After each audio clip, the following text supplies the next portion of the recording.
Saraswati villa. Saraswati villa সুন্দর ঘরোয়া পরিবেশে অত্যাধুনিক মডেলের মেস বাড়ি, ওয়াইফাইও আছে।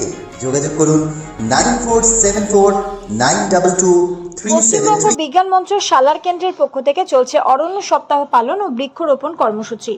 দক্ষিণ খণ্ড মহাত্মাজি বিদ্যালয়ের জেলা সভাপতি তপন সামন্ত মহাশয়ের হাত ধরে এই কর্মসূচির সূচনা করা হয়।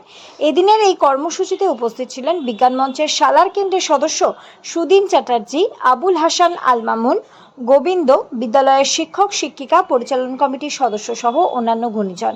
এদিন মঞ্চের সদস্য তথা সমাজকর্মী আবুল হাসান আল মামুন সাংবাদিকদের মুখোমুখি হয়ে বলেন, বিশ্ব উষ্ণায়ন তথা গ্লোবাল ওয়ার্মিং যেভাবে বাড়ছে ও গাছ ও বনভূমি ধ্বংস হচ্ছে, তাতে সমগ্র সভ্যতা ক্ষতির মুখে পড়ছে।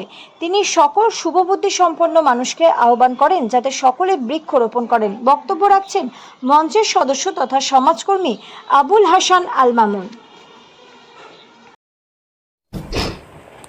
পয়েন্টের সকল দর্শকের মাধ্যমে এবং 0 পয়েন্ট মিডিয়ার মাধ্যমে আমি সমস্ত মানুষের কাছে একটি বার্তা পৌঁছাতে চাই। যেভাবে গ্লোবাল ওয়ার্মিং বাড়ছে এবং বিশ্ব উষ্ণায়ন বাড়ছে, সেক্ষেত্রে আমরা দেখছি যে বৃক্ষ ক্রমশ কমে যাচ্ছে, নষ্ট হচ্ছে বনভূমি। এই বনভূমি যাতে নষ্ট না হয় সেদিকে সরকারকেও আমি বলবো যাতে তারা বিশেষ দৃষ্টি দেন, এবং সাধারণ মানুষকে বলবো আপনারা প্রত্যেকেই অন্তত একটি করে বৃক্ষ রোপণ করুন।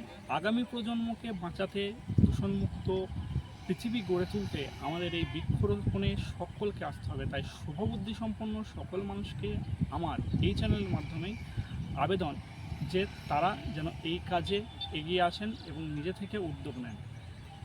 আবুল হাসান আল মামুন, মুর্শিদাবাদের সালার থেকে।